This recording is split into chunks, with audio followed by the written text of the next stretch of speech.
get funky. Alien 8 UK. I'ma get crazy. I'ma get loose. I'ma get hazy, hazy, hazy. I'ma take a ride. I'ma take a ride. I'ma take a ride. I'ma take a ride. I'ma take a ride. I'ma take a ride.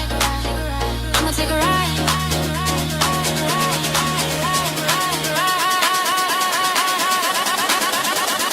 Take me to your leader, take me to your leader, take me to your leader. Take me to your leader. Take me to your leader. Take me to your leader. Take me to your leader. Take me to your leader. Yeah, yeah. Take me to your leader.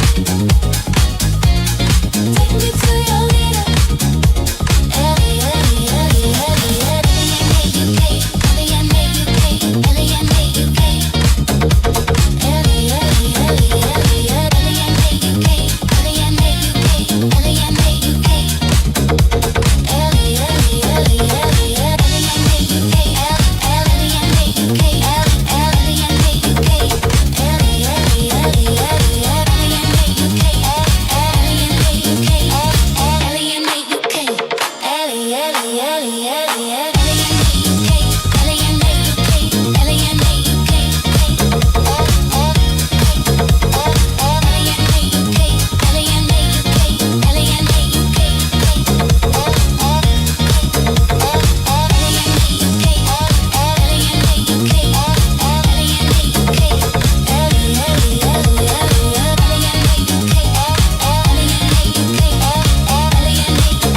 Signal acquisition initiated. Cross-referencing anomaly archives. Pattern recognition complete. Aether 8 online. Hello, welcome to Alien 8 UK this Saturday afternoon. So I have a wonderful guest coming on by the name of Alex Page. He's done a documentary in and around Cannock Chase, so that's pretty much what we're going to be talking about. So let me bring him on, and please do get your questions ready. Put them in capitals and start with an emoji, or they may get missed. So welcome, Alex, and thank you for joining us. Hi Andy, how you doing?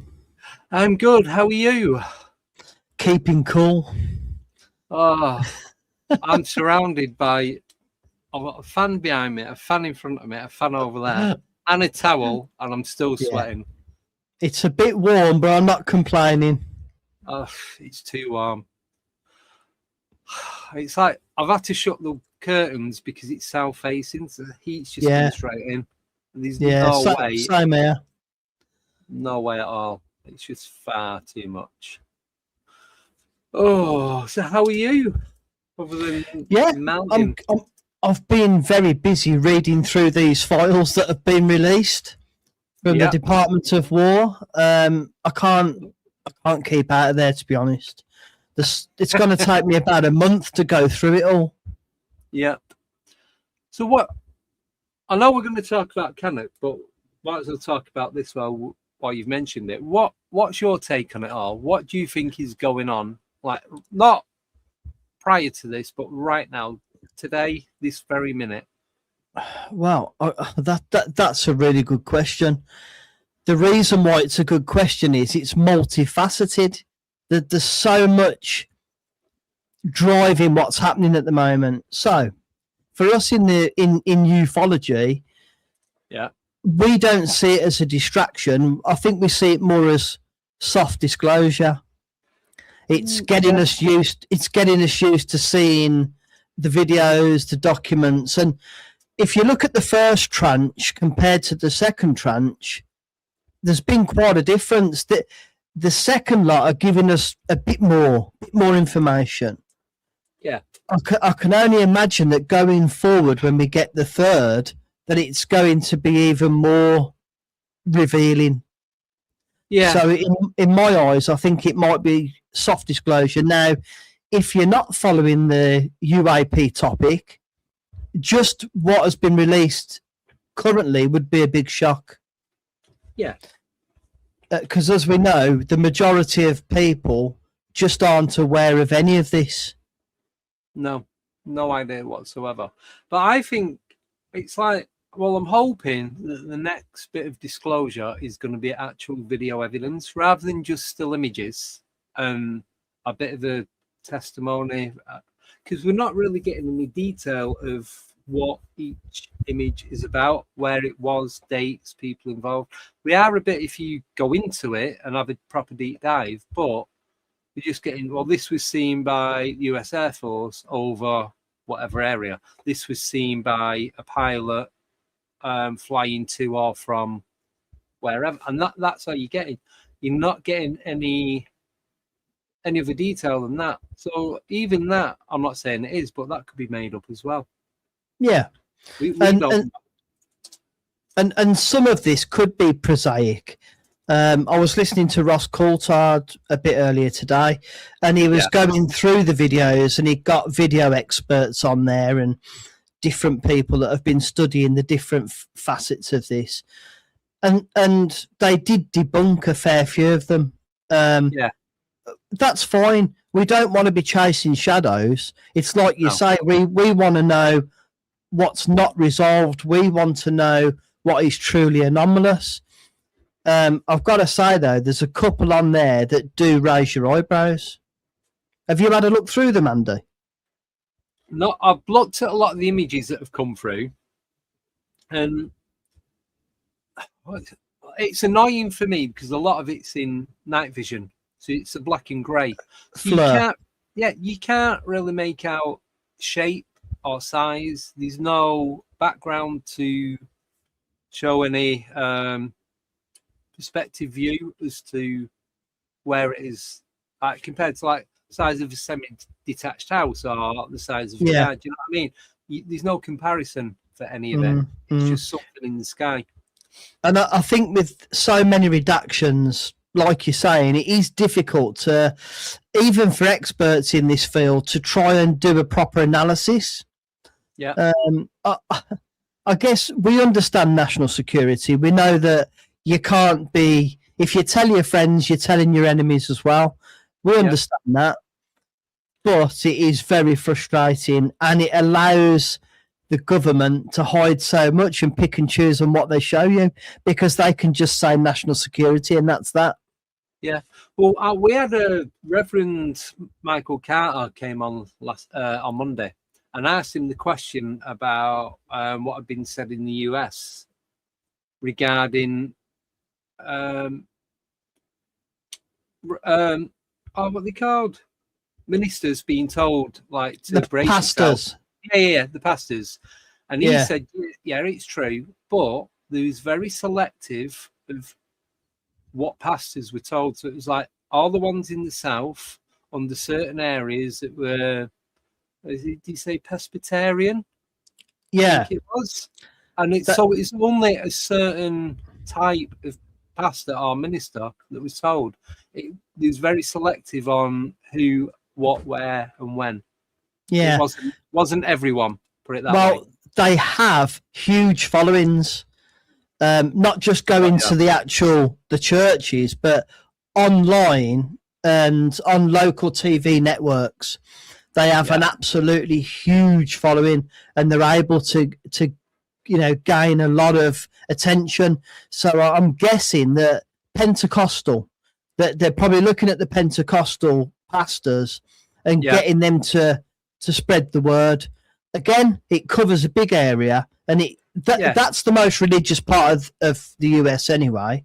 So it's those people that they've got to bring into line, because if this is going to cause ontological shock, and it is going to cause religious people to say, I don't believe it because my book says this. Yeah. But that's actually, what he was saying. Yeah. actually none of this goes against what it says in the book, because the first lines in the Bible are, God made the heavens and the earth. Yeah. So that's everything covered. God got it sorted day one. He's like, Bosh. I ain't getting shit for any of this. So look, I'm going to say exactly how it is from day Yeah, one. Quite that's literally. it. I Yeah. created everything, and then your take on it is down to you as an individual.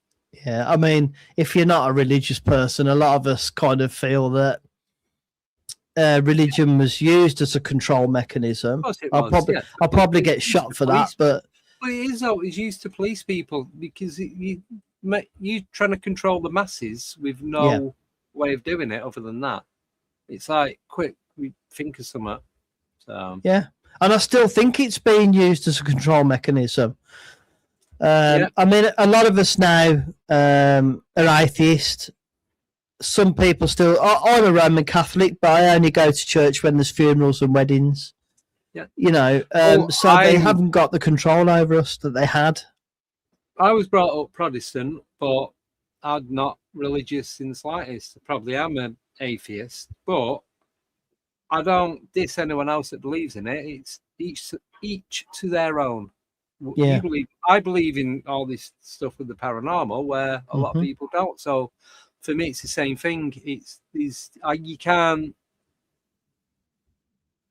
be one and then not believe in the other. I don't think that's not fair. That's not right. It's just, what's the word? Morally incorrect. Do you know what?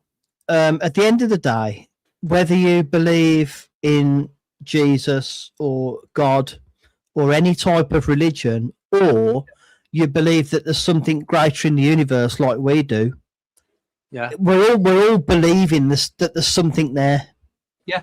And even if you believe you've got an imaginary friend who was talking about this, it's the same thing. You still have a belief in something that you cannot prove.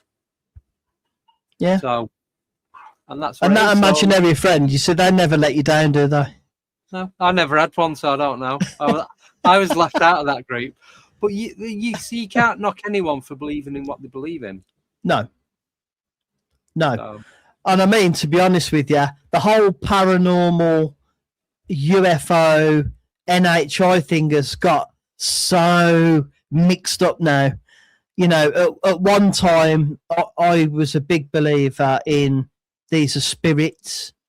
Yeah. These are people that have passed over. They've not gone on to the next stage. But now, I'm not sure what I'm seeing. I'm not sure. Is it, So I'm laughing because I've had to say, I probably go through this every single day. Because I drive for a living, so I have a lot of time to think. Because I'm in the van on my own all day. It's great. Love it. Yeah. But I'm like, but what if it's this? But what if it's that? And then I think, well, I'm just going back on what I said yesterday. But I say every single time, paranormal is probably one of the only subjects that you can talk about where you could contradict yourself 4 times in the same sentence and it still makes sense. Yeah. I met up with, do you remember Stuart from Most Haunted? He was the one that lost his hair and his eyebrows, and he lost all his hair because he had a big incident on the show. Oh, okay. And I actually got a chance to meet him, and just sat down having a coffee with him. It was great, and we're chatting away. And I'm a believer that there's something, right? Yeah, definitely. And I said to him, Stuart, is it real? The show, is it what you do? And he said, look, we had our issues. They had a certain spiritualist medium on there that wasn't exactly legit. Yeah. But he said, in terms of things happening and experiences, it was very real. Yeah. See, I've heard different people tell me, similar to what you said, a lot of it was for entertainment purposes only. Yeah. But I've also heard that they film stuff that the TV regulators will not allow them to put out because of how real it actually is. Yeah. I can't give names or anything of the conversations that I've had, but Yeah. if there's any of these people listening, they'll know because it was a conversation I had with them. So, but it's like, and they spoke to people not just on there, but other paranormal TV shows, and a lot of them say the same thing. There's only so much you can do as being part of the cast and being in front of the camera. It's then down to production, and then it's down to mainly the TV franchise people as to what they will or will not show. And that's the limiting factor.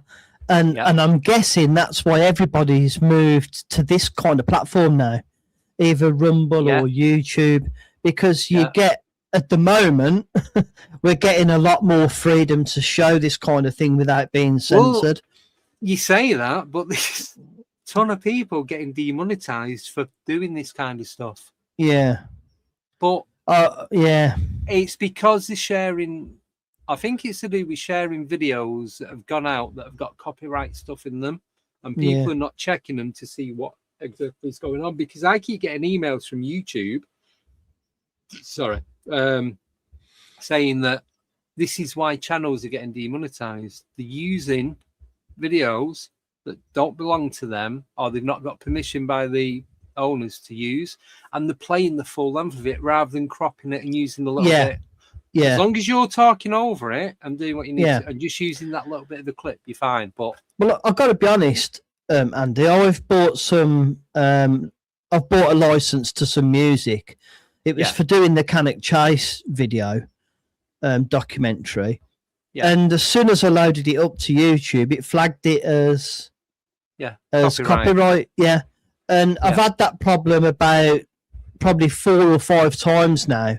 And they've suddenly realised now that I've got the license. Yeah. So they use AI bots to check it. But then if you appeal it, you have like 2 or 3 people that go through and check and do all the background checks. Yeah. I used to use Epidemic Sounds. It's like 15-20 quid a month. Yeah. But as soon as you stop paying, then you can't upload any new stuff. Yeah. So if you used to do the documentary using Epidemic Sounds, once it's out, you then can't re-upload it again. Crikey. I know. So I use Suno now, make my own music. It's only £10 a month. That's good. Yeah. That's good. That's what I did for the intro and outro. I love your intro. That's wicked. It's hard work. Learning how to do it's hard work, and then getting it spot on is hard work. But I just love making them. I've not done one for a while. I've been doing some designs today, actually. Yeah. For that thing that I'm doing in November down in Worcester. Oh, right, okay. Yeah. Well, I've got to be honest with you. Why not have a bit of fun? This topic can be so, we all end up with a brow like this. Yes. Have a bit of fun with it, and I think your channel really encompasses that, Andy. Sorry, go on. I was bopping away to the intro. Yeah. You must It's great. wait till you see the others. Really? But it's just, I've only got 2 intros now and 1 outro.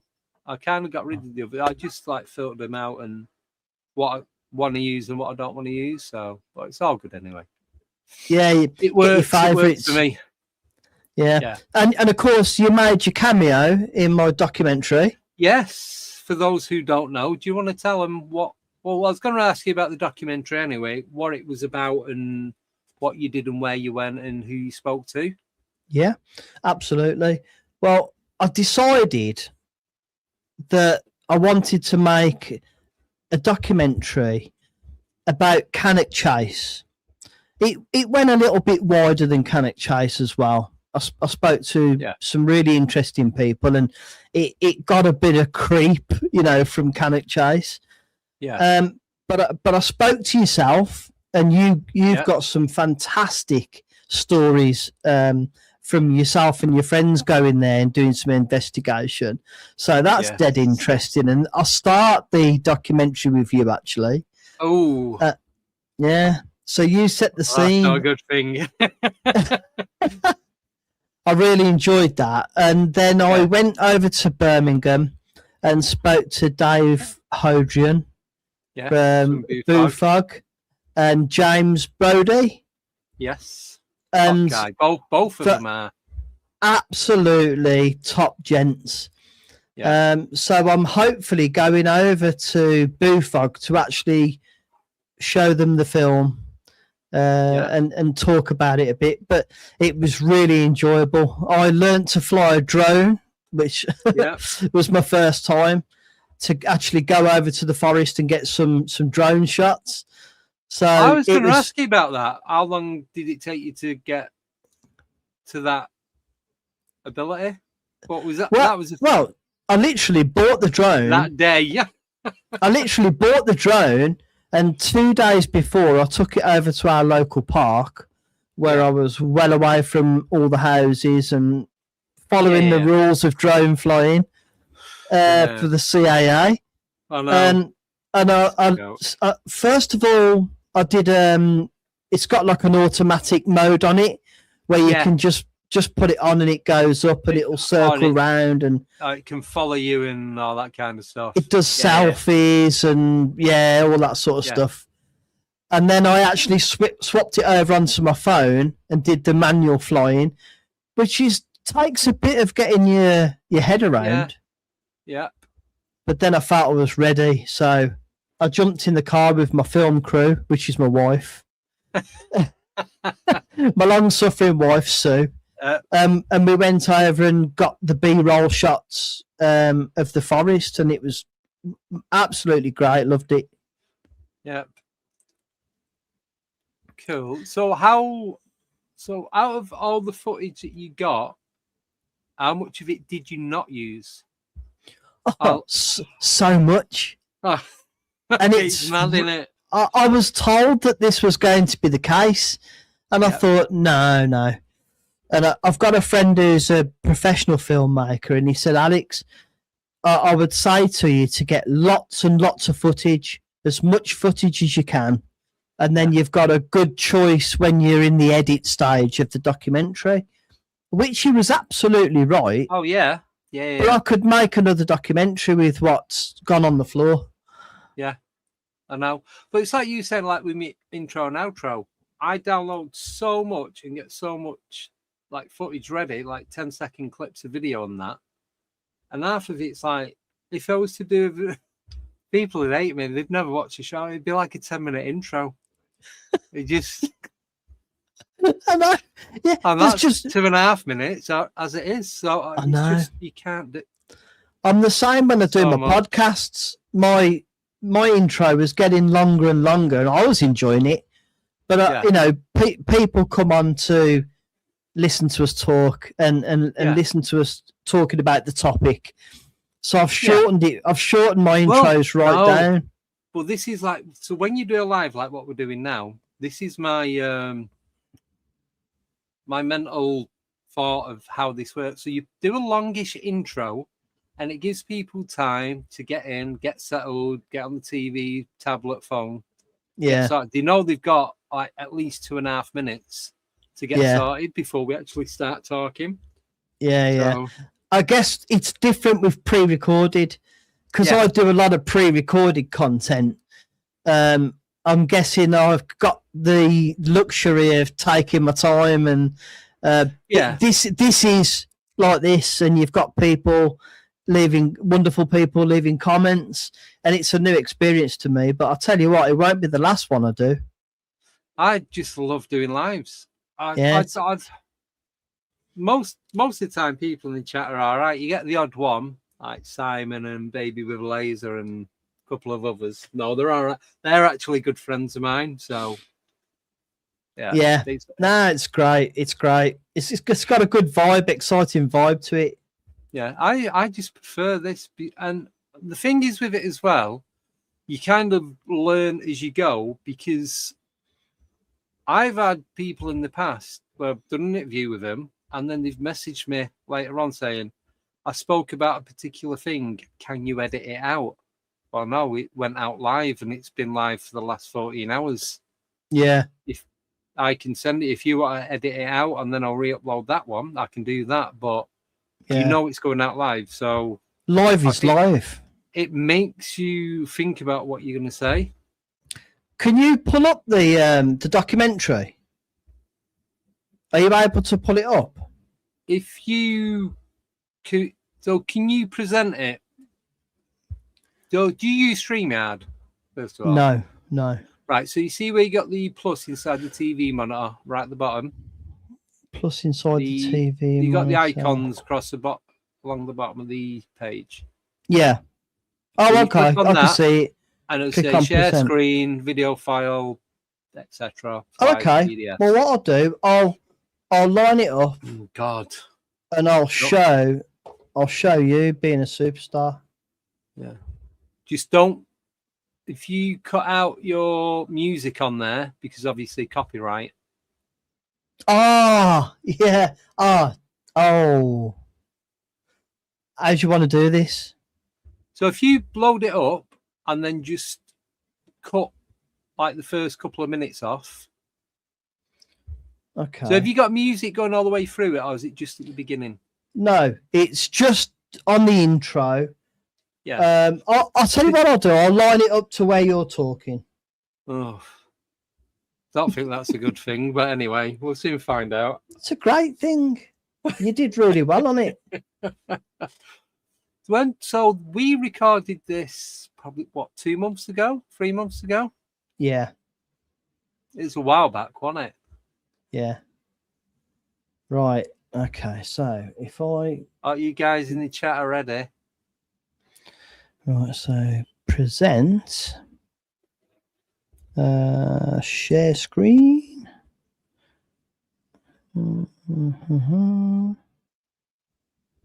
Right. So if I do that, If you do share screen once it's on, right? Is it all? Let me know when it's lined up, and I'll add it, and then we can go from there. It says it's sharing it. I'm lined up. Right, you ready then? Yeah. Let's go.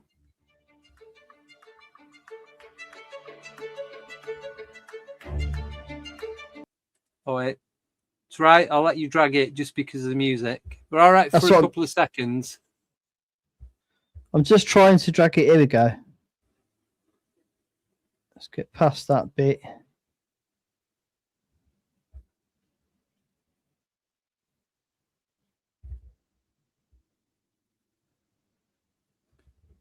Oh, you ready?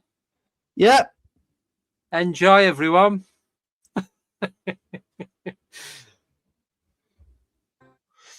Now, me and Simon, we were only, I'd say, 15 foot behind where Warren was, but because we were chatting, we weren't looking as to where Warren was looking. So we got there, and then we circled the area. So if there had been a person, unless they was really stealth, and either went down a tunnel or up a tree without us seeing them, there's no way they could have got out. So there's 5 of us, and we'd gone all the way around. We didn't see anything else.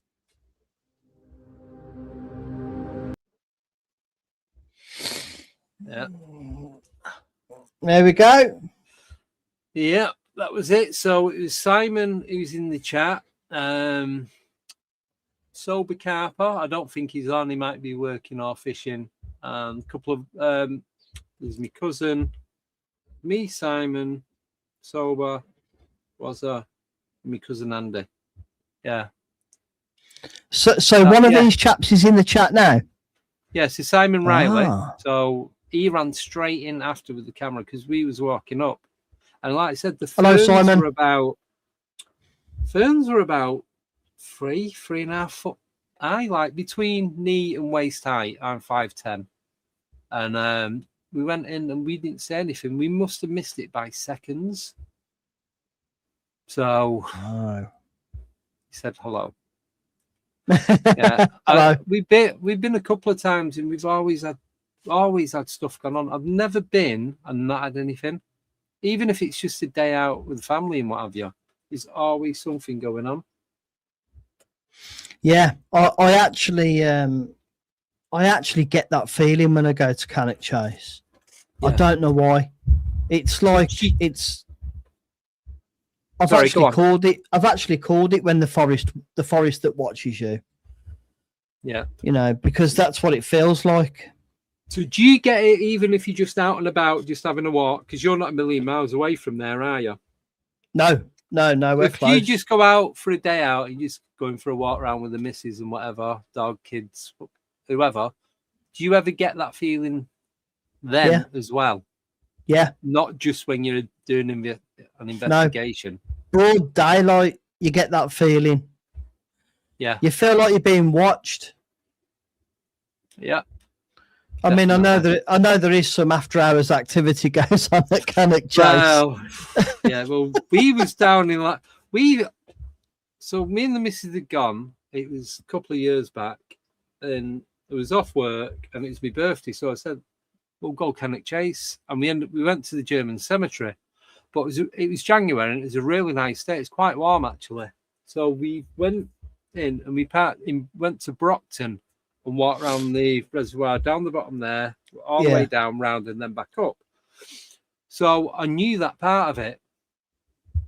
And then, so we'd gone there at the night. Well, we'd gone there, we met up in the afternoon, and we had a walkabout. Then met a couple more, and then we all got sorted where we was going to go, what we was going to do. So we found this car park, and then we got there at night, and it's like cars were coming in, seeing us, and then turning around and going back out. And it's like that. It's pretty constant, shall we say? Yeah, there is that. They're not extraterrestrial, are they? No, extra marital activity. Yeah. But speaking to Dave Hodrian from Bufog and James, they were saying that it's a place that they continually go back to. Yeah. Because it is a hot spot. Yeah, I've not been for 2 years now. Didn't go last year. I don't think it got to go last year. I just had loads of other stuff going on, so even though it's only up the road, it just didn't happen. So definitely, I need to go back this year. Well, hopefully in the next few weeks, and then see what's going on, because I want to go back to the same places. I don't want to give anything away, but I think I told you off air these two main areas that I go to. Yeah. There's a place just around the corner from Sletting Mill that we go to that every single time we've been, there's something has happened, whether it's day, night, early morning, you name it, we've had something. Yeah. So I've got a few on my hit list. I'd like to do the same with Rendlesham. Oh, you'll love that place if you think Cannock's good. It's like Cannock, but it's flat.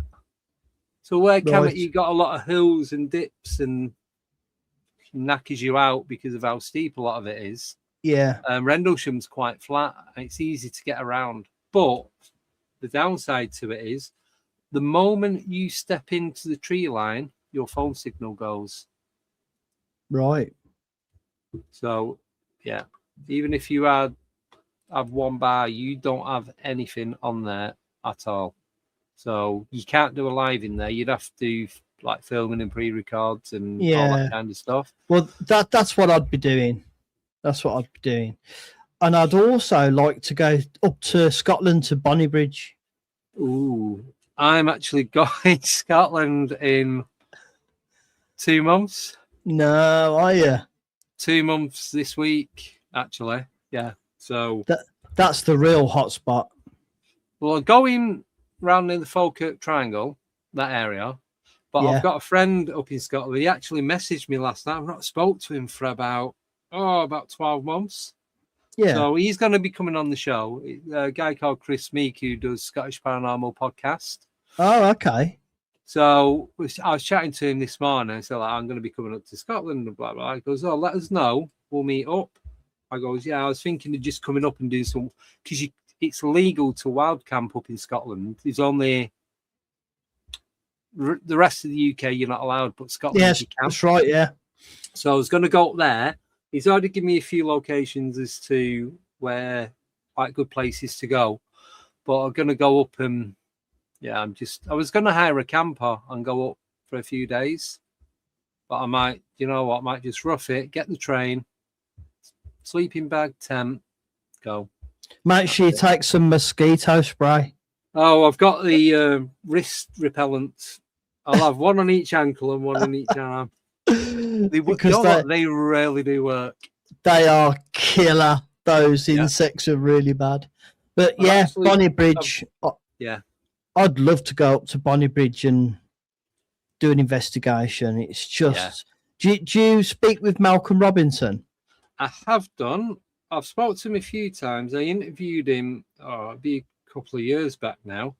Yeah. But so Chris was saying, he goes, although the term was coined years ago about the Falkirk Triangle and Bonnie Bridge, lots of sightings in surrounding areas were pulled into it also. So West Lothian had loads of sightings, landings and more. Back in 2019, 5 miles from another one in the West Lothian. And there's like loads of couple of country parks up there as well that you can wild camp. Nice. Yeah. Oh, there we go. Malcolm got a drone the other day and Simon was chatting with him. Yeah, he has. I've seen him doing his maiden flight on Facebook. Yeah, I like Malcolm. Yeah. He's an absolute I need to get him back on. Yeah. Because I know he did the Saatchi poltergeist. That was his main thing. Because I was at Chris Evers did a thing up in Hull about 3-4 years ago for OLM, Outer Limits magazine, and Malcolm was speaking there. So yes, I've met him. Yeah. That's the first time I met him. Really nice guy. Most of the people are really nice. Yeah, he's written a few books, hasn't he? Malcolm. Just a couple. Yeah. But then he does a lot. I didn't realise he does a lot of the UFO stuff as well. Yeah, a lot of paranormal, a lot of UFO. Yeah. He did. Is it the A77 incident or A70 incident? Let me have a look. I couldn't tell you. I've got books up there that I've not even opened them. There was two chaps on the way home from work. It's only because I can't read. I think it was the A70 incident. Yeah, I don't want to ruin them because a lot of them have managed to get them. I've been lucky enough to get them signed by the author. Oh, okay. So I don't want to. Is that your excuse? Yeah, that's what I'm sticking at. Hang on a second. Yeah, you're all right. Take your time. It thinks I'm doing a traffic report. Yeah, the A70 UFO incident occurred on August 17th, 1992, when two Scottish men, Gary Wood and Colin Wright, experienced missing time and reported being abducted by aliens while driving along the A70 highway from Edinburgh to Tarbrax. They claimed a massive two-tiered disc hovered above their car, and I've actually seen a couple of TV reports, interviews with them, and I tell you. Do you know what? I had a really weird incident. I've spoke about this before. Yeah. And this was up in Scotland. We was actually working. We was up in Edinburgh, right in the town centre, opposite. We're staying in the Premier, right opposite the train station. Yeah. You could see out of our hotel window, you could see Edinburgh train station. You could see the castle and up on the hill and what have you. So we'd gone out for something to eat. We'd just gone to like the local shop and pizza place, and this woman pulled up at the side of the car, and she goes, "I'm a little bit lost." As me and like our Jack that I work with, like, right, okay. She goes, I took a wrong turn, and I need to be back in Leeds in like 45 minutes. This is in Edinburgh. If you look, I'll do your own research. If you could do a steady 70 mile an hour all the way from Edinburgh to the centre of Leeds, how long it would take you. disregarding the 30, 40 mile an hour, you couldn't Yeah. even do it in 40 minutes. It's more like 3.5 hours, right? At Oh, least. okay. So she dropped her either a son and her daughter-in-law or daughter and son-in-law. Can't remember exactly, but it was like one of her kids and their other half. They dropped him at the cinema or the theatre, and she thought she's not going to go home because by the time she gets home, it'll be time to go out. So she just stayed out, went for something to eat, and then she's going back to pick him up. She goes, and I took a wrong turn. And my mate Jack just started pissing himself, laughing. He's like, "You're in the centre of Edinburgh." She's like, "What?" And I'm thinking, you must have seen the giant Scottish flag on every single road going into Scotland that says, "Welcome to Scotland." Yeah. These signs are like 15 foot by 8 foot or whatever. They're massive. You can't miss them. And she goes, "Oh." And she's very, very confused. At the time, I'm just thinking, bit of a nut job, this. But then afterwards, thinking about it, she had a nice car. She was well dressed. Because obviously she pulled up at the side. So we're talking to her through the passenger window. Yeah. There wasn't crap all over the car. It was nice and clean. She didn't seem like she was a bit of a crackhead or anything like that. She seemed legit. And it's like, not until I started doing this and thinking about it, it's like, I think something must have happened to her on a paranormal scale, because how she got from central Leeds to the centre of Edinburgh in what she believes was around about an hour. You can't do it. You physically can't do it. No, she might have had some help there. Well, that's what I'm thinking. Yeah. But then I don't get how she's ended up in Scotland. So say she did get picked up. What? But then you do hear of cases where they don't always drop her at the same point. Well, that's if time is just put, she would have had to refuel at some point. Now, I used to drive 7.5 tons going from Manchester originally, from Manchester all the way up to Aberdeen and that. So I'd drive up, I'd fuel up at work, I'd drive all the way up to Moffat, because there's a Texaco. I always remember because the fuel card worked there. So we'd pull up, fuel up at the Texaco garage, and then I'd park up and have my 45-minute break, and there was a chippy next door to the garage, and I'd go in there, get fish and chips, and eat that while I'm on my break.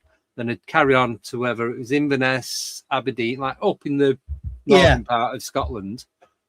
And then that fuel would get me there. And then coming back, I'd come back and I'd fuel up there the next day. After having my 9 or 11 hours break, I'd fuel up there, have me 45 minutes, then back to Manchester. So and in a 7.5 ton back then, you was restricted to 56 miles an hour. I'm going back to like early 2000s, like 2001, 2002. So something's happened there, isn't it?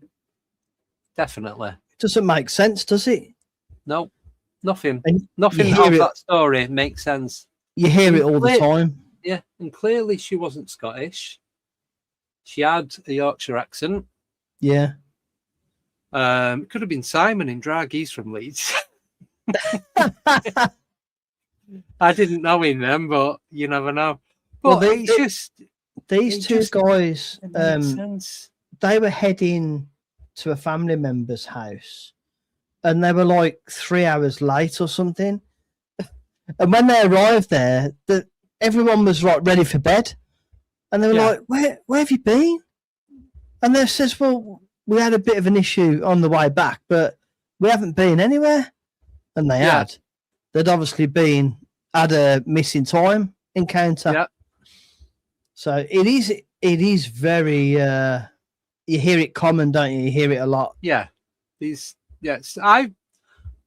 I wasn't there to witness it, so I can't say 100% definitive that she was abducted. But she's either obviously she has took a wrong turn, but she would not have got to, because this was about, so we got to the hotel, we checked in, we'd gone down, we had lunch, and it was really crappy food. And then we just needed some snacks for like the rest of the night. So we'd gone down, we got there about 4:30, checked into the hotel 5:30. We'd gone into the bar to get food because there's a lad that came over and sat with us. He was a construction lad. This is how I remember the time. And we're like, what, you're here on your own? He goes, no, I'm with a group of them, but they've all gone out on the day. So this was about 7, 7:30. So then we had that. We'd gone back to the room. It's like, should we just go for a wander, have a walk about, see what's going on? So like, yeah, go on then. So we did that and come back. So this, we'd only been gone less than an hour. So this was at the latest, I'd say earliest 8:30, latest 9:30. And this is when we seen this woman. And she said she had to be back. Yeah, no, it must have been about, it was 9:15, because she said she had to be back to pick him up for 9:30. She's got 45 minutes to get there. So this is about 9:15. It's like, no chance. Nothing, just not happening. No. So there's definitely something dodgy there. Yeah. But she was adamant. So I don't know how I've got here. He goes, I dropped them off. I went for something to eat, got back in the car and headed back. That's when she needs regression. Yeah.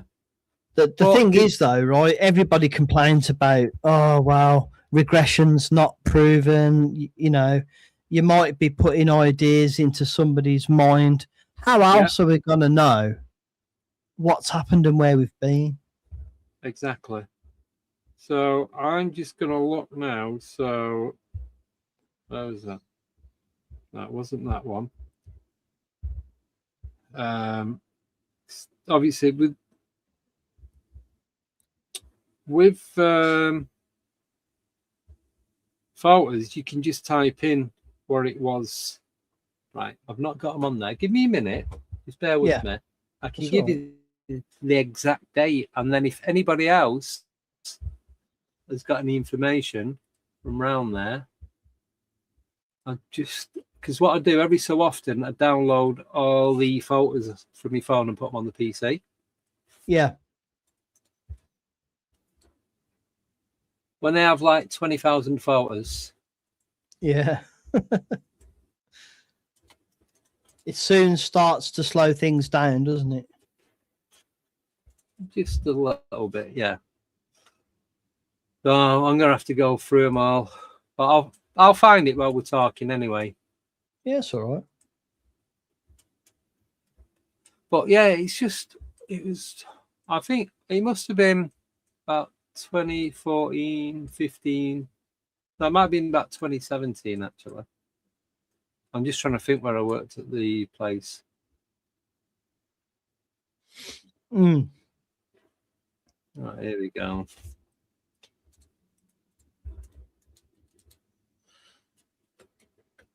No. Yeah, so it's just well,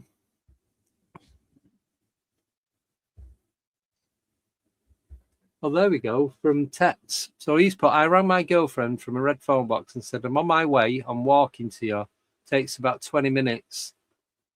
And then as I was out of the town, I arrived at her house right away and can't remember my journey. Wow. Amazing. Yeah. See, I don't think I've ever had anything like that. But that you know of. There'll have been something somewhere. No, exactly. You're not going to know unless you're looking at your watch. It's like, did I tell you about my mate's dad who's out? I know we're going to talk about Cannock, but he's out metal detecting, and he got in there at 8 o'clock in the morning. It takes about an hour to walk across to the field that he got to. It's in the film. And he got there, and he's like, "Oh, it's only just 8 o'clock." And then he realised it was 8 p.m., not 8 a.m. A full 12 hours had gone. Yeah. That's usually what you hear, isn't it? That it's hours and hours of missing time. Yeah. I mean, it must be. I think Travis Walton has got the record. He was missing for days. Yeah, 4 days. Yeah, and they dropped him in the middle of nowhere, and he had to then walk into the town, all bewildered, and oh man. I know. Right, I'm gonna see if it's in the iCloud storage, which is on my phone. It's gonna take forever on my computer. Sorry. Tets is just saying strange times. I bet it was strange times. I know. Oh yeah, it's like Simon. They was at a pub and they've gone to get they'd gone to get a pizza. Oh, that was the time. Yeah, and they'd gone back and they couldn't find the pub. What? Yeah.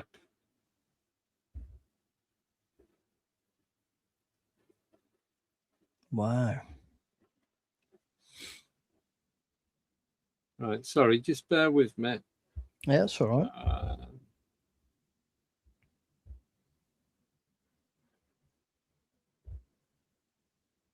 Simon says Travis is a tall bloke when he's stood in front of you.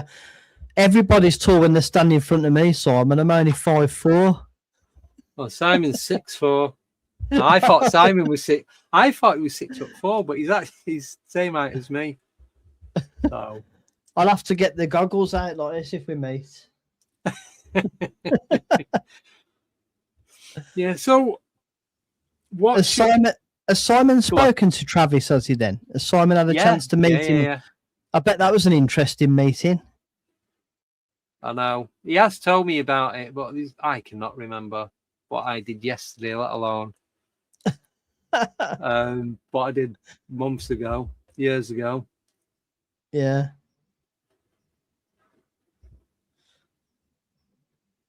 That's right. I'm just getting. So, right. I'm going to show you an image now. Yeah. Yeah. And people in the chat are going to laugh because I think a lot of them know what's coming. And I think it's credible. So it was a guy from. Oh wait! Oh, can drag and drop? There we go. From the US that sent him it, and there's a farmer in Cannock that these are stills from CCTV. So he had some stuff going on his farm, some disturbances. I don't know if it involved cattle or things were going missing. So he put the CCTV up. Anyway, this is what's shown up. So we don't know if it's AI or true or what. No one knows, but this is what was seen. What the hell? So some people say it looks like Splinter out of Mutant Turtles, which it does. Who sent you this? So this is from a guy called Jody Cook. He's a dogman investigator over in the US. Have you run it through AI to ask it if No, it's...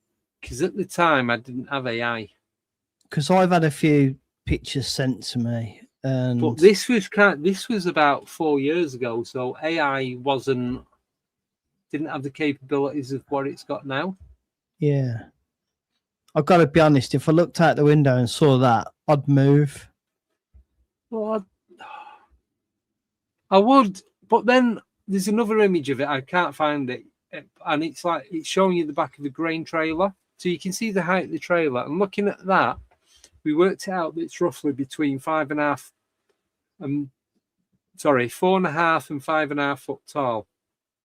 So it's not as big as you kind of would expect it to be. Yeah. So, and like I said, we don't know if it is real, if it is AI or what. We've no idea. Send us that, and yeah, we'll do. I'll have a look at that. Yeah, I'm just trying to find this. Tetsy's saying that there was a face in an orb that he captured. Oh, right. He said, yeah, you'll have to send it. Email it to me. I've had to change my email address because I'm not paying the amount of money that they want to have a custom email. Oh yeah. Yeah, so I've still got the domain, but I've just changed it. Yeah, right. I'm going to wait for all that to load up because it's taking forever. And then I'll send it through to you. So what do you think is going on in Cannock Chase? Oh, that's quite a question. I definitely think. Do you know what I think's going on there? I think before you answer, yeah, I'm gonna put. So Darren, baby with laser, put a question up. Yeah. So he's put, why do you think Cannock Chase is such a varied hotbed of the paranormal? Is it the land itself or what's happened on it? I think it's a portal. I've had a couple of people say that. That's what I think, baby with a laser. I think it's a portal. That's the feeling I get. It's got a Skinwalker Ranch feel. Yeah. Yep. And that's the best answer I can give to that. Yeah, I'm just. It's the weird, like the black-eyed children that people are seeing. The weird stuff that people see in that forest at night, combined with genuine, good old-fashioned UFO sightings. It's got a bit of everything, really. That forest feels like it's watching you. Yeah, and that's what it's like in Rendlesham. Right, Simon's asked me to show you an image of a tree. So we've gone out doing an investigation. It wasn't in there. It was up in Manchester. It's Tameside, actually. Yeah. And so there's me, Simon, Darren, and there's girls from To Investigate, all four of them, and there's my cousin Andy. There's 8 of us in total. There was Nicole, the one from my co-host, who's over in New York, but they had a power cut. So there's another female on called Michelle, so she's over in Texas, and she's like, she didn't know what I used to. Look, do you want to come on? You've not been on for a while. Yeah, and we didn't know what we was doing. I hadn't decided where we was going or what was going on, anything like that. And we got a couple of weird things happen. So Michelle's talking and she's telling us what's going on and stuff on the headstones and all that kind of stuff. And there's no way she would have known. We didn't even know. So I'm just uploading the images now. That's... here we go. Right. So I'm going to do... There's 4 images in total. Yeah? Mm-hmm. Let me do these 2 first. So you get a perspective of it's not us and we're not losing it, and it is actually what you see is what you get. Yeah. In fact, there's 5. Didn't realise. Simon, how many photos did you take? So Simon took all these photos. Simon and Tony.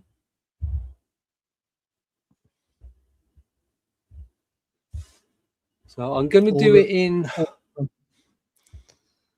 I'll do it in order, just so you can see the progression of what we didn't even see it. It was weird. It just kind of happened.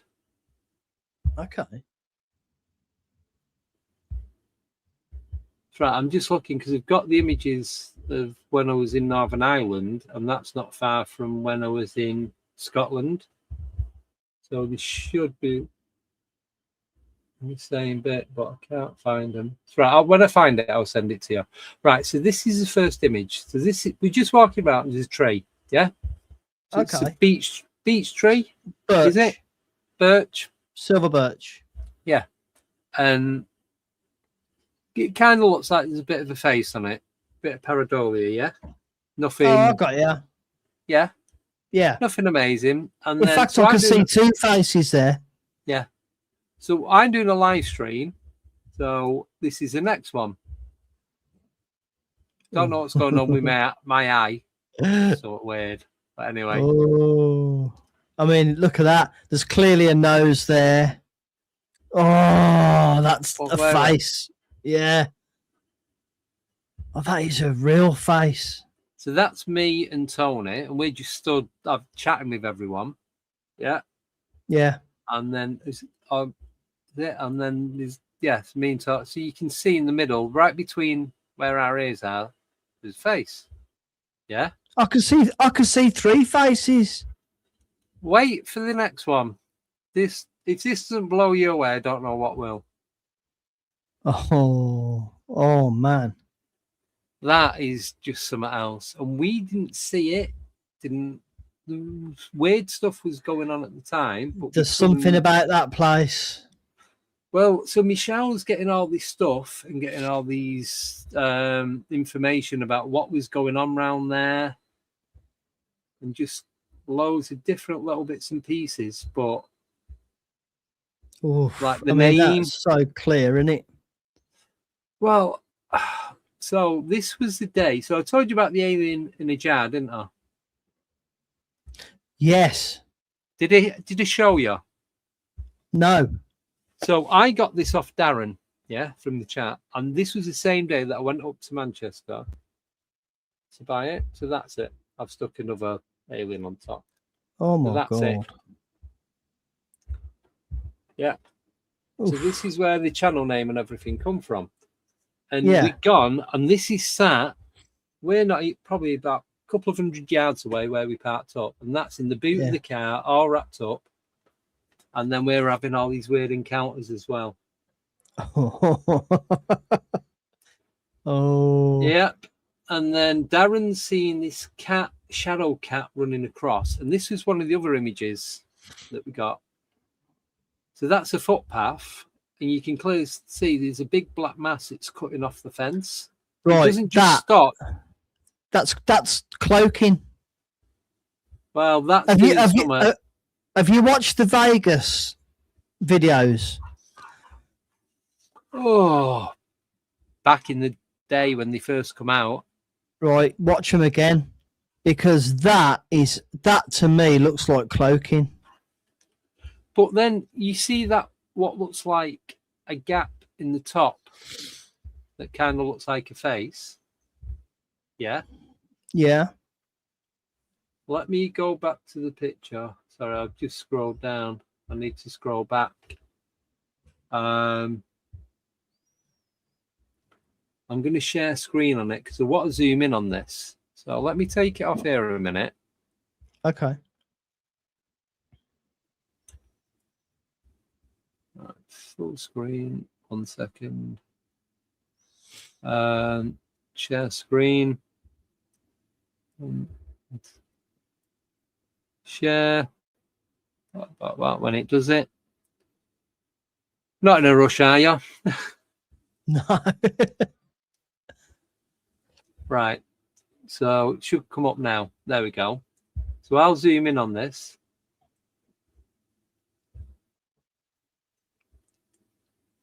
So you can see how it just cuts.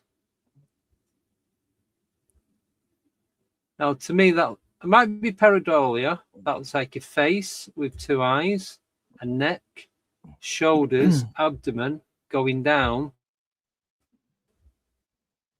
No. Because that isn't anything like, unless it's a leaf. It Do you could know be a what leaf. I But see it that as? That's lights. So all they say through the trees, there's an old cotton mill on the other side of the river.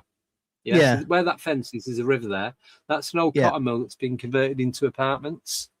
So they're the lights. But that doesn't go in hand with what's going on. It doesn't look natural, Andy, right? And when you look at those Vegas videos when they had a craft come down in their backyard and these things were running all over the place. When they arrived at the fence line, it gave a very similar view to this. It's the light doesn't go through it. It's like very dark. Now that makes this no is- sense because this you've got light bit's- shining. How can it be Yeah. black? It makes no sense at all. So this bit is a footpath. Yeah. Yeah. And You why is see the odd path little black? leaf or oh, you tell me. Yeah. To me, that looks very much like cloaking. I don't know what that is. And then I'll see if we can find. I don't know why it's not put these images together. So there's one. It looks like a puddle of mud on the floor just in front of it. Yeah. And you zoom in, and it looks like a cat. And you zoom in again, and it looks like a skull. Wow. And each time it looks like something different. Why are the images not here?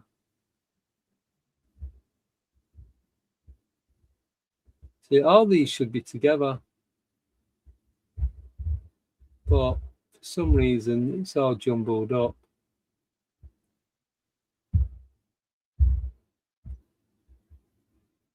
Right, there we go. This should be together now. There it is. Right, let me add this one. Sorry if don't mean to be boring anyone, but I think we're all interested. just want to make sure I'm putting the right one up. For God's sake. I keep scrolling, it keeps jumping like 20 lines at a time. Baby gonna with a put these- laser was saying, "Do you remember us talking about the faint light, Simon?" So was there a faint light? Don't know. So this is, so I'm going to share screen again. I've uploaded the images, but then I can zoom in on these. Oh, So you wow. can see, got a torch, took a photo. So see this bit, Look at the yeah? top as well. Look at the top. that bit. Yeah. That looks like a cat. that's The hell? That's epic. Like, look at that. That's epic. I don't know what that is. That's epic. That Look could at it. be pareidolia. I don't know. But this is what I wanted to show you, this bottom bit. So these photos we take. So if that was, I think that would look exactly the same as what it did on the other photo. If it's like that looks exactly the same on the other photo. That bit does. That bit does. That's the lights of the apartments in the old mill. Yeah. That shouldn't change, right? But then you've got this. Oh. Now that looked That's like a- a puddle of mud because it was damp, bit muddy, but dry-ish. But to me, that looks like a grey's face. Don't know. At one point, it looked like a cat, and then another bit it looked like a skull. Because So you've got to remember, these things travel through matter like it's not there. yeah. They can literally So walk through is- walls, pop their heads out. Yeah. But you can see all the mud there, yeah. Yep. And then you can see the difference. Don't know what that is because that wasn't mud.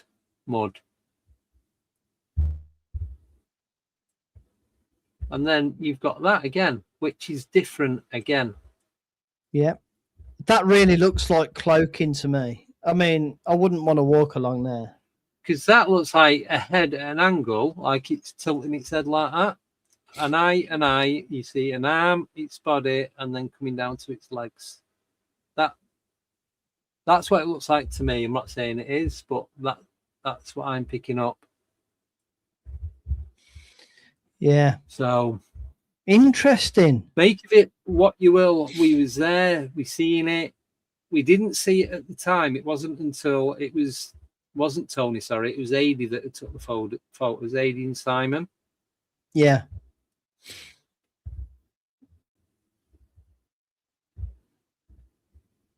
So I'm just having a quick look in a couple of the others to see if there's anything on any of these. I don't want to look at that one. Powerful. Spooky stuff, isn't it? Yeah, so Simon sent it and done it in black. Yeah, he sent it and done it in black and white. So it's easy to show you on my phone. Oh, look at that. Wow. I can send you these if you want to have a proper look at them. Yeah, I'd love to.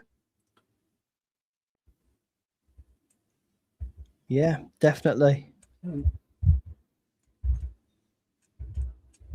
bear with me. Sorry, I'm just want to go through these but yeah, they're the ones over there. So have you ever, so you say obviously you go to Cannock a lot.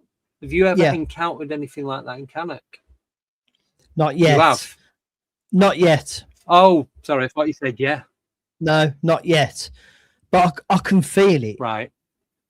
I'm yeah.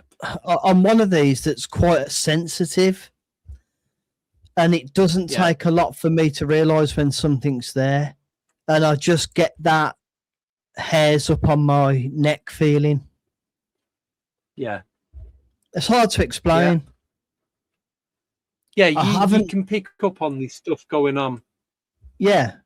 I haven't seen it yet, but I think if I went and did a night session there, I may well do. Have you ever done a night session there? No. Would you do one on your own? No. Never? No. Right. Sorry, I'm still the reason why looking for this. The reason why. Yeah. I feel like I'm very visible. Like my spirit light seems very bright. I've had spiritualist mediums tell me that I'm a light worker, whatever that means. I don't really know what that means, but I've been told I've got a very bright spirit light. And I would be a bit concerned that I would stand out like a sore thumb. Right. Yeah, we definitely need to meet up and go there and get a couple of people in the chat to come with us. I'd do it with a group. That'd be great. Yeah. See, we've done it. Well, like I said, there's just 5 of us, and it's like say safety in numbers. It does work. Yeah. It does feel better, but at the same time, you still like. Cheers, Simon. You still think. Oh, he's off in it. See you later, Simon. Yeah. Oh, I can't spell. Yeah, so right, I'm just waiting for these images to load up. It's going to be one of those where I'm going to have to sit at the computer all day and go through each photo individually. I'm interested in doing a second documentary, right? And perhaps this time it could be nighttime investigations. Yeah. Yeah, I'd be up for that. If you don't mind, I'll join you. Yeah, definitely. So we'll just sort a weekend out and we'll go. Yeah. Yeah. But so how far away are you from there? Are you I'm only in Tamworth. Yeah, I'm only in Tamworth. Right. So it's just up the road from Cannock. It's not far at all. Yeah. No, I'll have to send them images and send them, I'm going to be here all day. We go there sometimes, just walking. Yeah. But yeah, interesting. I know it's a big place, and I know they have events on there as well. So we need to make sure that we go when they haven't got any events going on. Oh, I know. He's got Delapre Abbey near me. Concerts and yeah. Well, we was going to do a live investigation at Delapre. It's an old country house.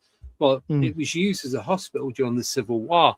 So we'd gone to go there one night, and there's only having a reenactment weekend. Oh, It was like, oh, Joe. Anyway, there's a cemetery a couple of roads away, so we went there and got tons of activity.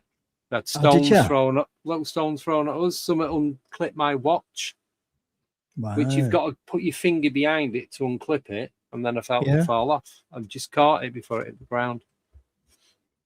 So, what do you think So- then? Are we talking? Are we talking spirits, or is there a link here with NHI?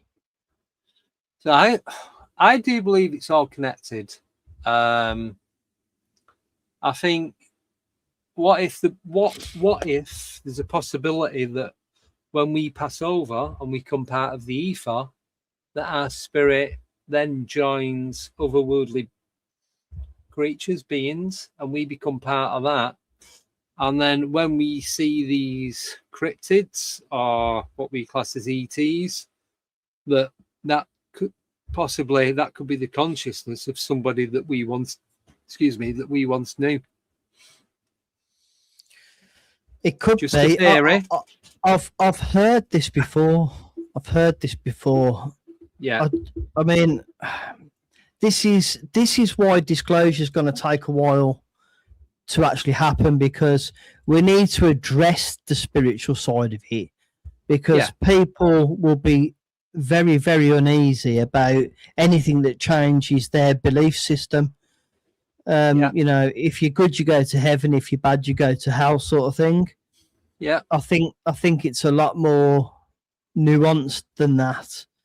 And you're right. There can't be only us as the only carbon life forms in the universe, right? No. So if there is other species, you know, be whether they're bipedal or not, have they got a soul?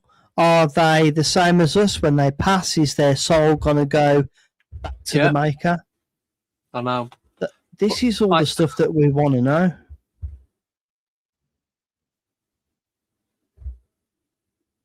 Yeah, That's sorry, the I was just stuff I reading a wanna thing in know. the chat. Yeah.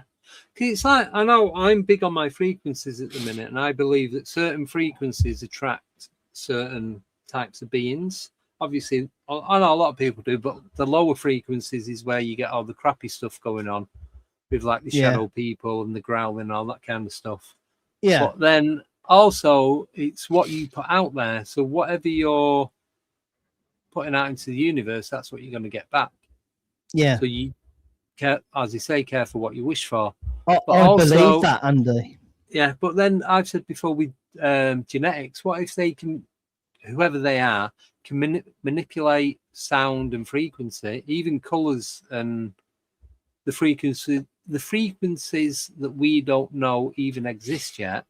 If they can manipulate it to our genetics, and like I've said before, we'll just be visible to people with green eyes. Nobody else will be able. So it's like a smaller scale on the spectrum, and then they can make it wider by doing and/or people with blonde hair, and/or people that are female, and/or people that are under the age of 50. Do you know what I mean? They can. Yeah. It's like splicing, but with frequency, it's just. I think the frequencies thing is a real thing, and I do 100%. believe that we control our own frequency, depending on what we're looking at and digesting. You know, whether we're happy in life or not happy in life. But as well, you can with what you eat. Yeah, there's a lot of modified foods and what have you. Artificial flavourings and all this stuff. Yeah. I think that plays a big part because there's a lot of conditioning going on. Yeah. I was talking to Kevin Day. You put me on to Kevin Day. Yeah, right? yeah. What a great guy. And he was talking about intention. Yes. And how you can actually bring something and manifestation. Yeah. I believe in that as well. Yeah. 100%. Yeah. Do, because we've done it a few times, and like I spoke to a lot of people, so like Steve Mira, Barry Fitzgerald, Paul Sinclair. If you go out with the intention of seeing something, you will see it. You will have that encounter. It might not be what you want, but something will happen, and you won't always realize at the time that you had that. We've had it when there was 5 of us and the dog. We'd gone to Cannock. We'd gone, met in the afternoon, and we're coming back to the car park, and it's dark, right? Alex Lovelock, he'd been out that day and bought a brand new torch. I had a UV torch, had me night vision goggles, a couple of other torches. We all had at least 1 or 2 torches or some sort of visuals to see at night. Yeah. Other than Barney, I can never remember Mike's dog's name. He had 2 clip-on bicycle lights, so we could see where the dog was. Yeah. Other than that, not one of us, we didn't even take the torches out of our bags or pockets, and it was pitch black, and we just walked back to the car without even. And it wasn't until we got home and I messaged everyone because it was in a group chat thing. I'm like, why didn't any of us use our torches? Yeah. What it doesn't make sense then, and it doesn't make sense now. Wow, that's interesting, isn't it? Yeah. So It does make you wonder, because when you're away from street lighting as well. Yeah, there's not much street lighting in Rendlesham Forest, not even on the roads. But it's like, ooh, yeah, it's just that is odd. But that's what I mean with intention. Just we go out with the intention of doing whatever. What if this phenomena, when we as investigators go there, has the intention of something completely different? They might think, oh, they seem all right. Yeah, we'll let them go with their intention. Or you might go and think, oh, bunch of knobheads. We'll give them a different intention as to they never either we give them nothing or we give them absolutely everything and they don't ever want to come back here again. Yeah, I do think you're onto something there with that. Definitely. And I think that intention is also frequency. Have you listened to some of the people that do like ayahuasca and DMT? Yes. And dependent on what your how do I put it now? Your conscious feeling is before you go into one of those episodes. If you're going to go in there scared and you're worried that there's something going to come out and get you, 9 times out of 10 it'll manifest. Yeah. So I know people that have done ayahuasca. They've gone out and I know them physically, like friends. Yeah. And not even into all this. And they've gone, it's like the best thing they've ever done in their life. I still want to do the MT, and I know one of the people that I just said that did the ayahuasca, he's up for doing it as well. Yeah. And it's just, like you said, you need to know your intent of what to do before you do it.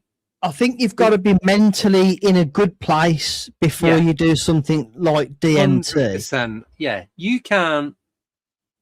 I don't think you could go in there. Oh, let's do it. I'm going to do it and have a bit of a laugh, and it might be all right. It might work like that, but I don't think it will. I think if you want to experience it to its fullest, then you've got to go in with the correct mind frame, with the focus and the intent, and knowing what you want to get out of that. Oh, sorry, my dog's barking. No, you're all right. Makes a change from mine. Yeah, I really do believe that, and I am super interested in what it's like to have that experience myself. Yeah. I now know I need to have that experience. Yeah, I really do, because I think you'd be a different person coming out the other side of it. It gives you the knowledge, doesn't it? I just want to say thanks to Baby with Elijah as well for mentioning my podcast. That's really good. Thank you. So quickly, what's the name of your podcast before we forget? The Agenda Podcast UK. There you go. So get on it and subscribe, please, people. There you go. There's the link. I've had a few good guests on there so far, and and it's building. It's building. I do a lot of pre-recorded stuff, but I think I'm going to be following Andy's lead, and I might have to do some lives. You know, just do lives. There's so much better because you get the participation of people in the chat, and you don't have to edit anything. Yeah, what you see is what you get. Yeah, and that's it. I used to worry about what I was going to say, and it's like I'm not worried because it's not anything. Thank you, Janice. What I'm feeling and thinking in the moment, like right now, what I've just said might change when I do the next podcast because I've heard something from somebody else or I've thought about something else, and it's like, oh well, that's gives a different take on it. What if it's this? Yeah, and there was one last night. Here we go. So we had Karen Horton on, and she's an experiencer over in the States. Okay. And she was saying about the way that your consciousness can get put into different bodies, and it can get put into the body of a clone, right? So I was just thinking about it all last night because I couldn't sleep because it's too effing hot. Yeah. And I'm like, so a lot of people, like with Bigfoot and Sasquatch, they see them in the forest, there's a lot of UFO activity, and then you'll see one footprint and then it's gone. And people say, you never find the body of a Bigfoot. You never find a dead one. You never find bits of them or anything like that. Yeah. What if Bigfoot is the same thing and it is a body that's been created and has a consciousness put into it, and the body of the Bigfoot is a clone, as in the same way a small grey or a tall white?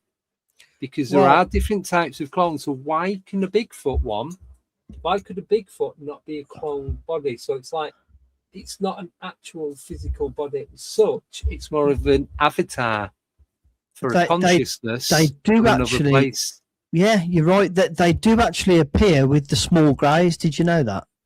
Yes, I've heard that quite a lot. Yeah. So there's a possibility that they could be another kind of cloned, created being by the tall greys.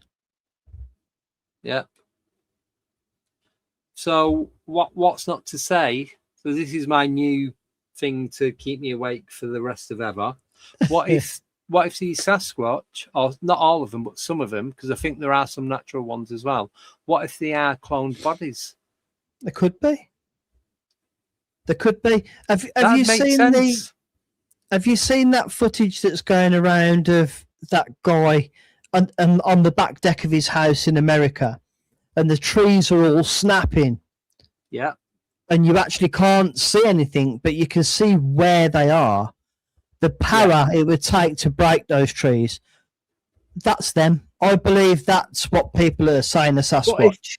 But if that is them, and they say like the muscle power and all that, if they've got a cloned body that's repairable and replaceable, and they're using the consciousness, how do you not know? Because people have shot at them and they've done this, and it's like the bullets have just bounced back off them and what have you. Same with the dogmen. Yeah. What if it's some sort of biomechanical cyborg that's got what looks like natural living flesh around it? Because a lot of these UFOs are organic crafts as well. They are. Why can a Bigfoot not be the same as these biomechanical organic crafts? This is where, Andy, and I'm with you, right? But this is where an advanced civilization loses us, right? Because we are literally naked apes living on this spinning rock in the middle of space, right? Yeah. I don't think we realise yet half of what we can do and half of what is out there and what's possible. Yeah. I know that during the aerial school landing that the aliens did say to the children, you've no idea yet what you're capable of. Yes, I've heard that. I believe that. I believe that we're upgradable. Well, that's it. Like I said, Karen, she was on last night, and she was saying like they taught her how to use telepathy, and that David that was on, he asked her a question about how she used telepathy to speak to humans, and she's like, no, never thought of doing it. But then, if we're capable of doing all, she was saying we're capable of doing all this stuff. It's not we can't do it. It's knowing how to do it. It's tuning in again to the frequency that you need. It's like if you want to listen to Radio 2, Radio 3, Radio 4, if you go on the old school analog radio, you've got to tune it physically, turn that dial to get to it. You have to physically change that frequency. It's the same thing. You have to physically change your frequency to then tune in to what it is that you want to see or listen to or be part of. Yeah. You can't just do it. You can't sit there and listen to Radio 1 and go, well, why is Radio 5 not on? Yeah, so that's proof. It's proof that's a thing. You're absolute. That's a really good example. I was just noticing that Tets had said in the chat that she was talking. They were talking about the series Lex and the Craft are alive. Absolutely, David Grush. David Grush. Yeah, David Grush during his testimony to Congress, he didn't just say pilots came with these craft. He said Biologics came with the craft. Yes. And I believe that they are intuitive craft, that these beings that are controlling them using psionics or whatever it is are not just controlling nuts and bolts. I believe that the craft has got some sort of organic life. Yeah, it's like the movie Avatar. That's showing us what's going on. It's going into a pod and sending your consciousness into this fake but organic avatar, and you then become that. And I think if you have the ability to stay in it for however long, then I think after a certain time, you then can't get back out of it. Maybe that's what Bigfoot and Dogmen are. Who knows? We don't know. Look at the Matrix. Look at the film The Matrix, right? That they were coming out of their body into just a consciousness state and going into a completely different world and then coming back into their biological body. Yeah. We commonly hear that the Greys refer to us as containers. Yeah. And vessels. Yeah, vessels. I believe that's all we are. Yeah. This is one part of our journey. And when we're freed from this vessel, then we see a bigger picture, hopefully. Yeah. Because it's like our physical body now doesn't have the ability to go through these different dimensions. And that's when you were saying about DMT before. I believe that a lot of these realms exist consciously or subconsciously. You can't physically get there. It's impossible because physics and genetics you can't do it. So you have to go there consciously with your consciousness. Yeah. And to do that, whether you leave your body or not. But when Abby was on the other week, just one of the guests were on, I didn't realize this, that your consciousness lives outside your body. Yeah. So that messed me head up. That gave me brain at 8 for quite a while. This is where medical people disagree, don't they? So your scientists and your medical people say no. Consciousness is caused as a side effect of the body being alive and the brain creating neurons. But we see it the other way around. Once the thing is, and the consciousness leaves the body, it is literally just like an empty shell. Yeah, but the heart's the brain as well. Your brain makes things work, but your heart is your conscious brain, because when you get your gut feelings and all that, it comes from there. When you get that ache, when you have the worst news in the world or the greatest news in the world for that day, it's like the most happiest time and the saddest. It's there. It's not in your head. You might get headache. You're just overthinking, but it's there. That's where you feel it first, and then it goes through your body. No, I agree. Absolutely. this is where it gets us into trouble with people that are just interested in nuts and bolts UFOs. And I don't believe it is just about nuts and bolts UFOs. I think it's much bigger than that. Yeah. I think the beings that are in the nuts and bolts UFOs have probably got the same questions as us in a lot of these things, especially to do with consciousness, Well, and their mortality.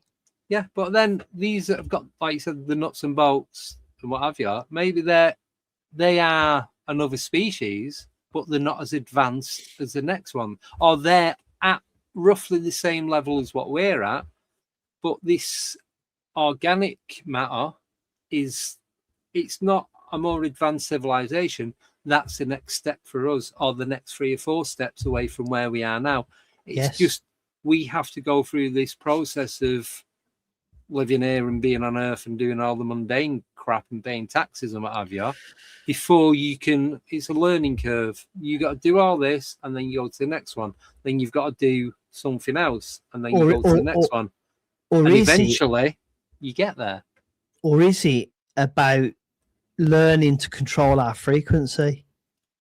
I think it's that, because it's only the last 2-3 years, and I'm 53 now, so it took me a while, but I didn't know anything about it before then, so I couldn't learn something that I knew nothing about. Yeah, it's strange, isn't it? I'm 54, so I'm literally the same age, and I've gone through life. The 90s were just a blur, and then it was a good blur, but absolutely. But all of a sudden, you start to think, hang on a minute, what are we actually doing here? Yeah. Why? How have we ended up on this ball of rock, hanging in space? Why? What's the chances of us being born into this body? No. But then this is going to sound. Oh, it's not going to sound ridiculous. It's not going to sound any more ridiculous than anything I've just said or pictures that I've just shown you. Yeah. What if we're not born into this body? What if we are put into this body? The consciousness is selected for that particular body because it wouldn't fit in any other body. The two wouldn't go together. It's like trying to put a square in a circle or a triangle. The kids building. A square peg in a round hole. Yeah. It wouldn't. It's not going to work. So you might have to have a particular body for a particular consciousness. I agree with this comment that the bigger picture is still behind the veil. Yeah, I absolutely agree with that, and I don't think that veil is far for us to reach. And I believe that DMT probably gets you through that veil. Here's a question for you. So, what if that veil is what they say is the ozone layer? So remember back in the 80s, late 80s, early 90s, and the ozone layer was falling apart. Yeah, we used to talk about it.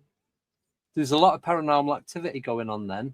Yeah, I don't know whether it's the ozone layer.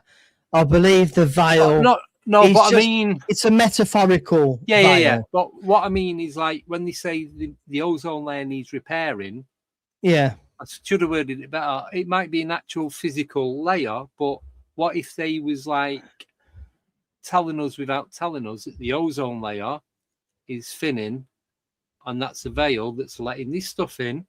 So when we go back, and it's like Darren says a lot, it goes down the memory hole, and we don't realize what they're actually telling us at the time. Like with The Simpsons, like with the movies coming out of Hollywood, is it?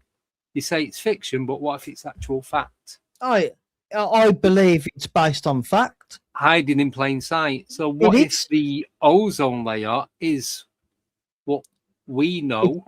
It's social conditioning. Is a veil. Yeah. 100%. Maybe. It's social conditioning. I know one thing, that cats and dogs don't have a problem seeing beyond it, because how many times does your cat or your dog suddenly stare into the corner of the room and you're having a look yourself to see what they're looking at? we can't see it, but they're seeing something. Yeah, something definitely going on. Yeah. People with near-death experiences as well. How Yes. many near-death experiences come back and say exactly the same thing? Yeah. You know, we were Most. talking. You get the odd one where they say they see nothing and there's nothing, but then they get dragged back.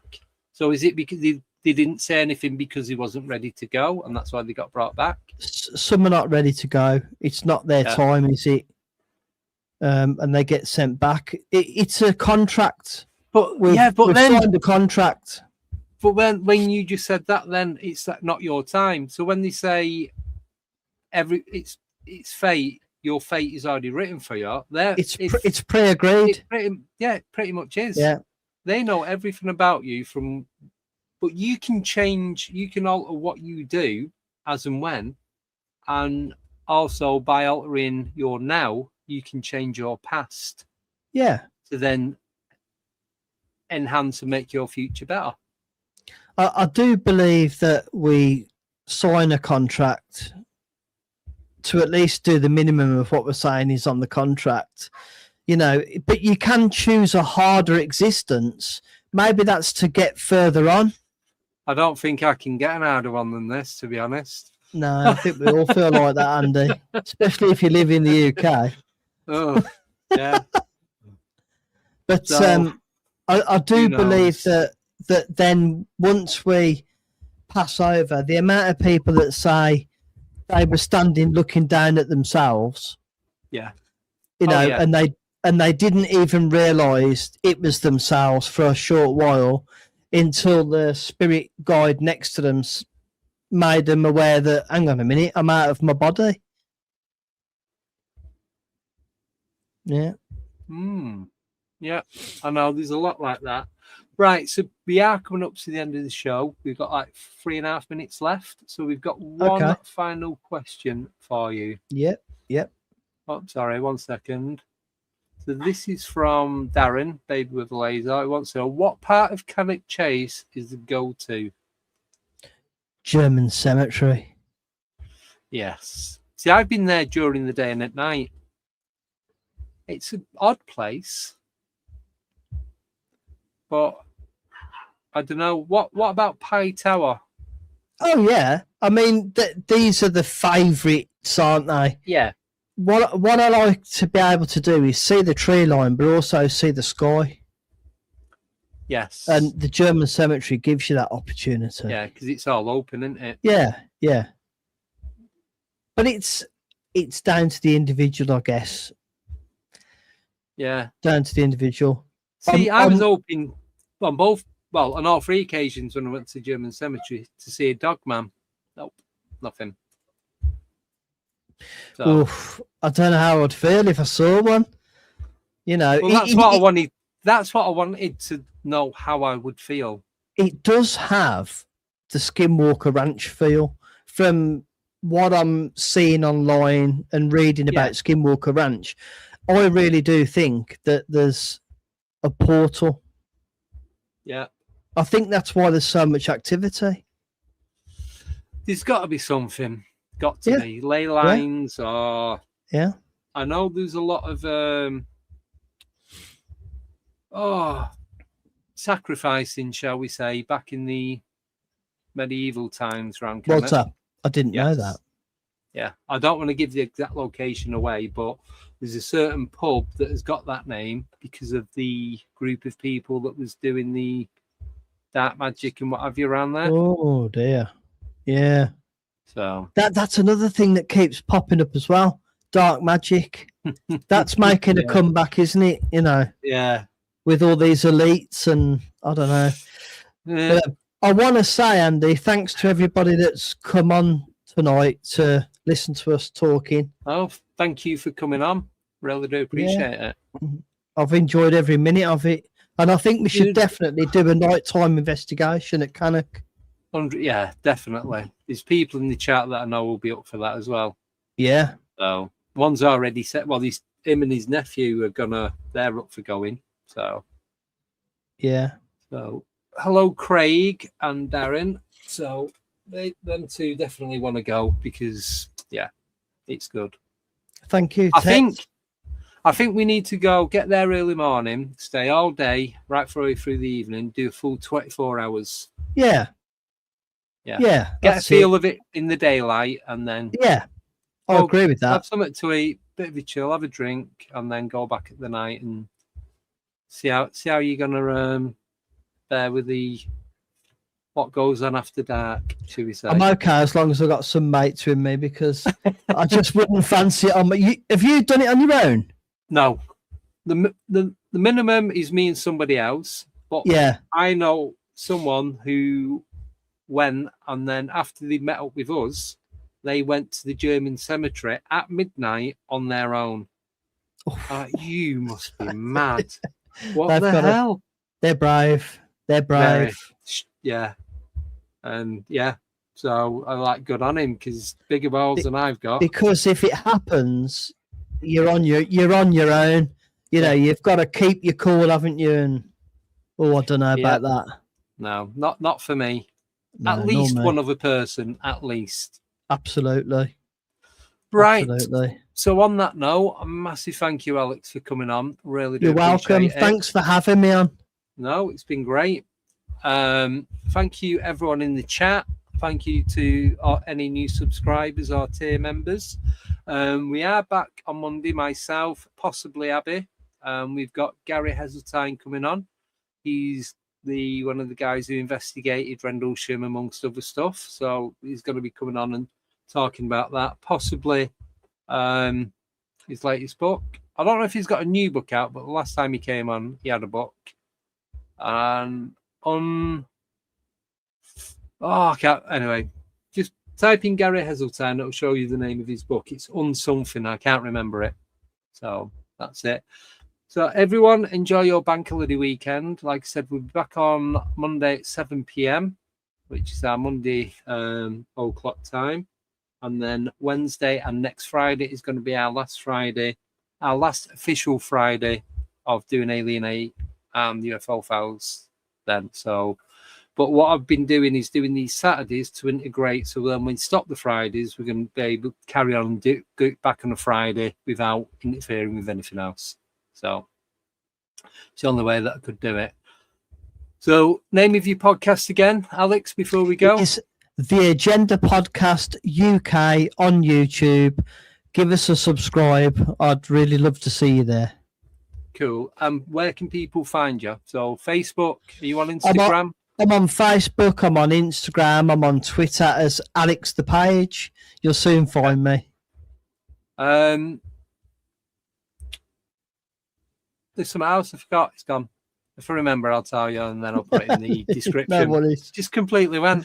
Right, that's it. So have a wonderful weekend, everyone, and we'll see you on Monday. Don't get abducted, and if you do, take photos and find out why and where they took you. Yeah. All right. Thanks, everyone. See you later. Bye-bye. Signal acquisition initiated. Cross-referencing anomaly archives. Pattern recognition complete. Aether 8 online. Proceed. Welcome back. You found it again. The UFO Files. Broadcasting round the clock on Alien 8 UK. Red Eye listeners, insomniacs, sky watchers, van drivers on the long haul. You're tuned to the only station that stares back at the dark with you.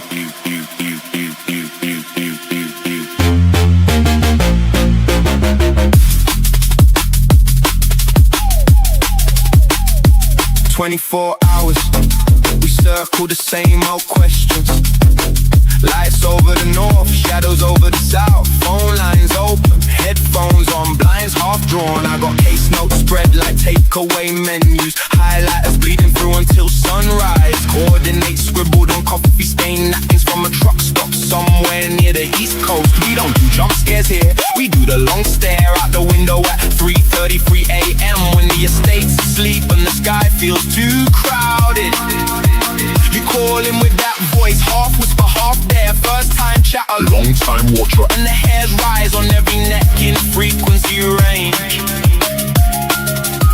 Maybe it's satellites, maybe it's stories we tell, so we're not alone in these flickering your dial right here. This is the UFO Files. Alienate UK. All night, every night.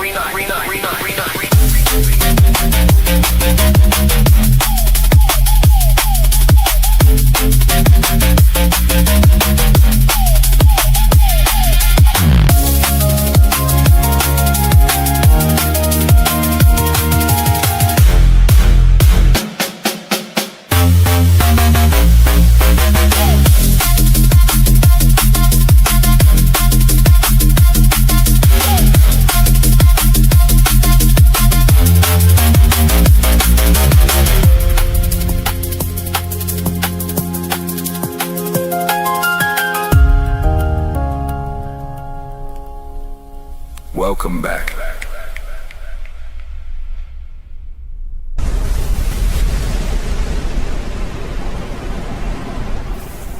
Alien 8 UK.